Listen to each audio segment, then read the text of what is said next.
All right. Hey, everybody. In this lecture today, we are discussing the presidency of Andrew Jackson. And remember, he just got elected in that most contentious so far of elections of 1828, where he defeated his rival, John Quincy Adams. So JQA is going bye-bye, but don't worry, we'll see more of him. He's going to go to the House of Representatives, become a noted abolitionist. Um, we'll talk about him with the Amistad incident. Also, I forgot to mention, and I think it's just fascinating, that Andrew Jackson was a terrible speller, and he had really no formal education. When he was a kid, like I'd mentioned before, he had been a drummer boy in the Revolutionary Army. He and his older brother had been captured by the British and held captive. While under captivity, one of the British officers had basically demanded that the young boy, Jackson, wash his boots, clean my boots, boy, he said. And Jackson spit on him, in a sign of defiance. And so the British officer slashed Jackson's face with a sword, a saber, leading to this permanent scar that Jackson had on his face. And he was riddled with scars. Remember, he had like a bullet lodged in his body from a duel. For all these reasons, Andrew Jackson was known as Old Hickory. Old Hickory being like the wood, the tree. Hickory trees are very strong. They're very, defiant and stubborn, just like Jackson himself. But during the campaign, we talked about all these nasty incidents of mudslinging that took place. And one of the things that John Quincy Adams and his supporters derided Jackson for was his lack of how to spell because he was so uneducated. And it was true. Jackson could not spell worth a hoot. He literally tried to spell Europe, which is Europe. He tried to spell it Urope. And so that was Andrew Jackson's spelling there.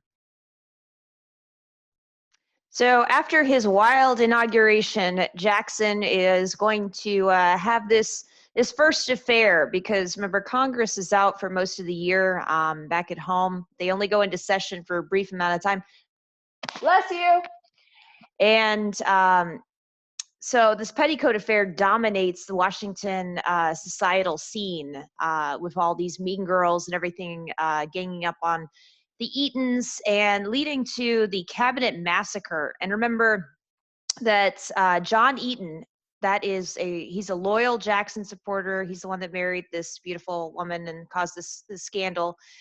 John Eaton and Martin Van Buren Jackson's Secretary of State, the guy who helped him form basically the Democratic Party and get elected, they conspire with Jackson in a kind of a somewhat smart political move.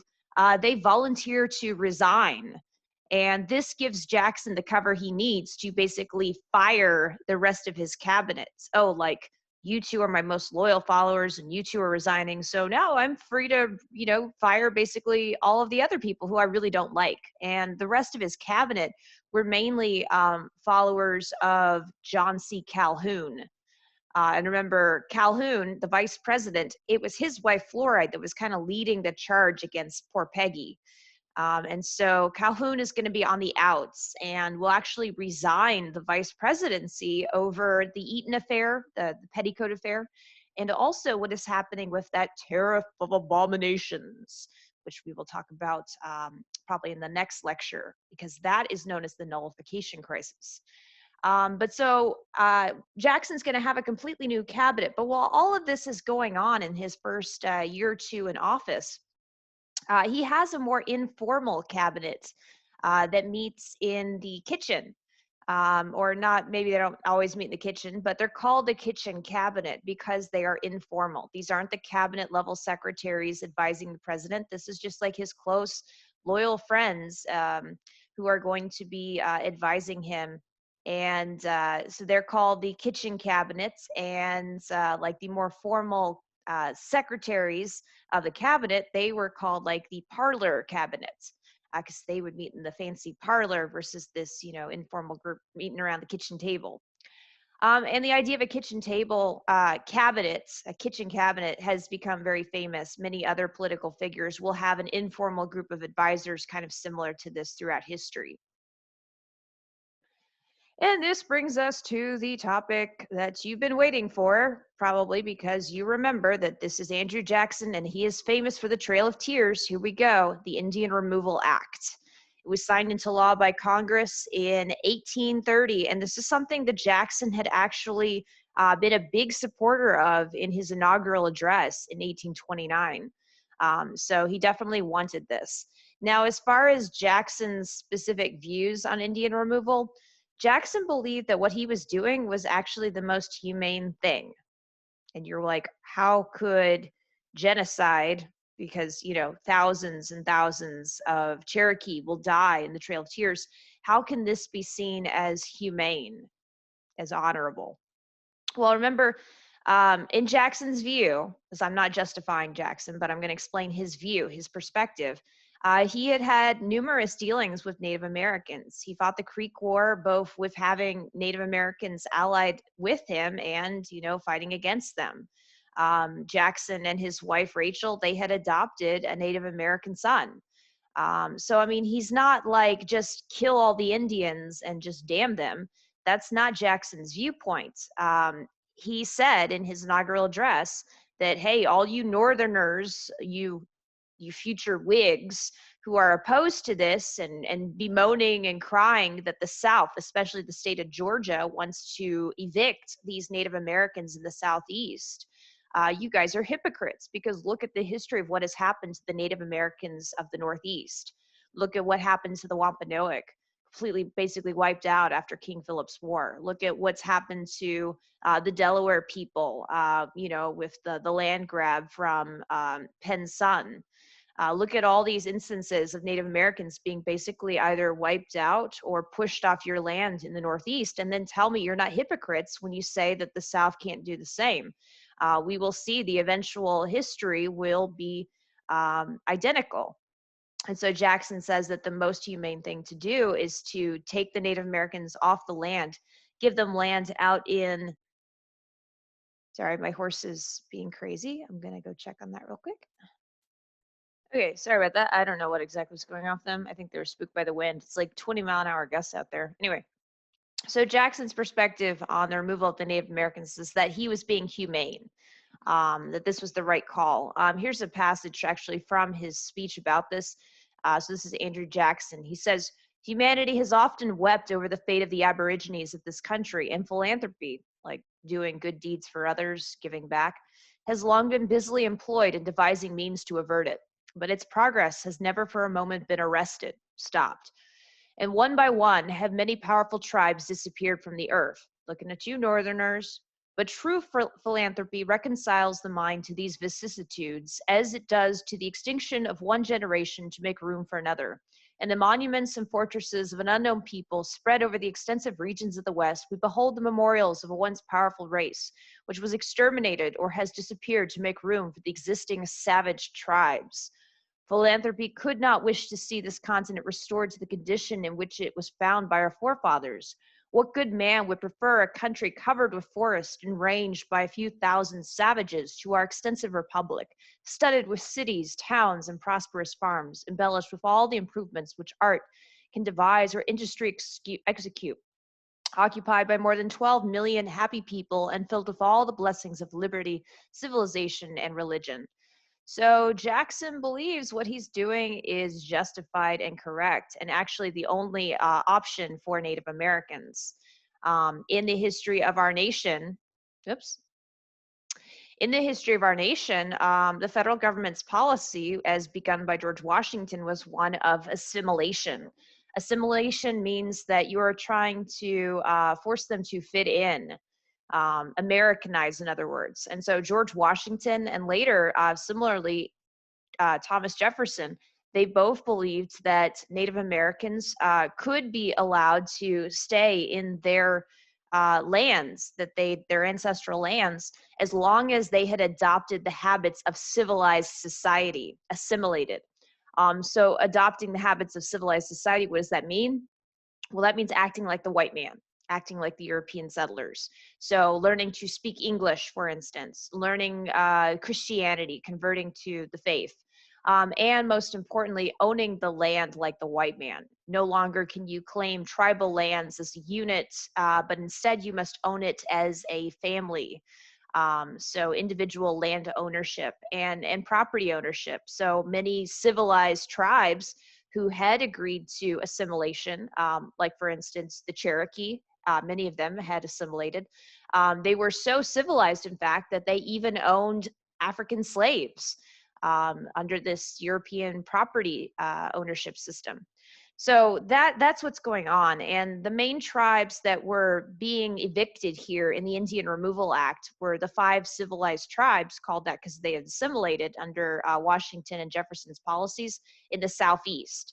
And so that's the Chickasaw, the Choctaw, the Creek, who had survived the Creek Wars under, Jackson, the Seminole, who had survived the first Seminole War in 1818, 1819, and famously the Cherokee.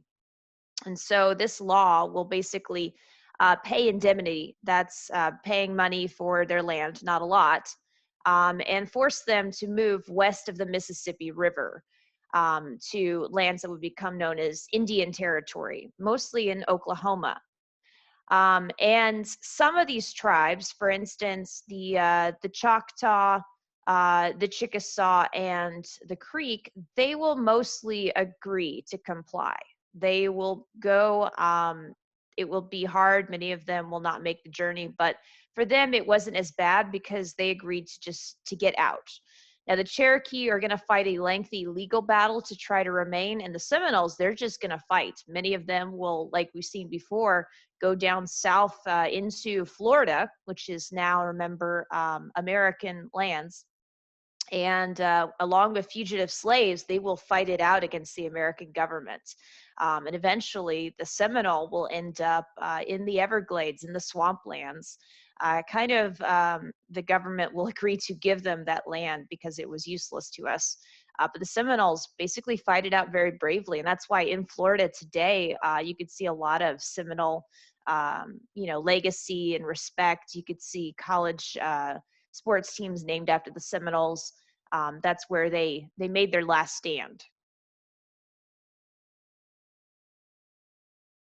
Now, the Cherokee, like I said, will try to fight legal battles. They'll try to fight in the courts in order to stay. Um, there will be a famous Supreme Court case called Worcester versus Georgia over one of the white missionaries in Western Georgia that had refused to go after the state of Georgia had passed a law saying that it was illegal for white settlers to settle in the Indian lands without the state of Georgia's permission. And it's the Supreme Court led again. He's still alive by Chief Justice John Marshall. They are going to basically hear this case, and Marshall will write the court's opinion that will state that the state of Georgia has no authority to decide anything with Indian lands because ever since George Washington, Indian lands that had been signed by treaty with the United States government were seen as sovereign nations unto themselves. Now, obviously, Jackson disagrees with this. Jackson cites the Constitution and the Fourth Article, which deals with federalism and state powers, and also the 10th Amendment, which deals with the states' rights, in saying that states did have a right to do this. But remember 1803, Marbury versus Madison, judicial review. Chief Justice Marshall says, no, Mr. President, the United States Supreme Court is the final power jurisdiction over the Constitution, and we say that states do not have a right to nullify federal treaties with, like, for instance, Native Americans. And so the Supreme Court sides with the Cherokee and says that basically this is illegal, what is being done. However, that doesn't matter to Jackson. Jackson famously remarked after hearing Marshall's decision that Marshall has made his decision, now let him try to enforce it. So he basically ignores the Supreme Court's ruling and is going to go ahead with the relocation anyway. Because again, in Jackson's view, this is going to help the South. The South, especially states like Georgia, they want this land for future cotton lands. They want this land for agricultural reasons, for white settlements. Um, the price of cotton is jumping dramatically during this time. This land grab is huge for the South, and nothing, is going to get in its way. So Jackson has made up his mind, and relocation begins in 1830 with these five civilized tribes, and it will continue to about 1841. Over 60,000 Native Americans are relocated. You can see in the map, they're taken from places in the southeast, from what will become states like Alabama, Mississippi, Tennessee, and so on. And they are forcibly led by the United States military on this forced march over these years to Indian country, which is the state of Oklahoma today.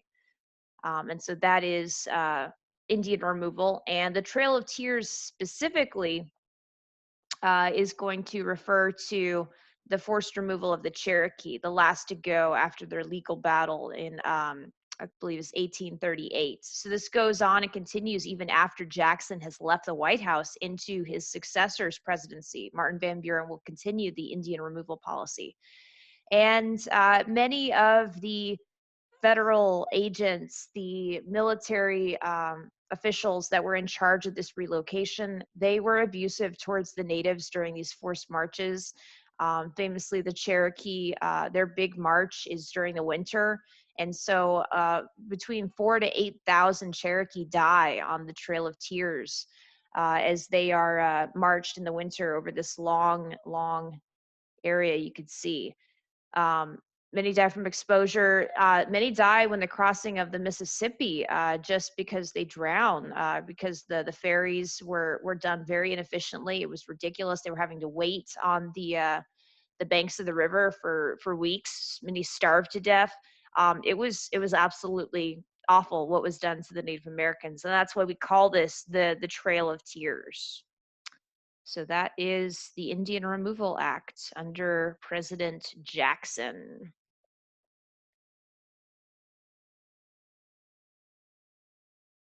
Hmm, it doesn't want to stop. There we go. Okay.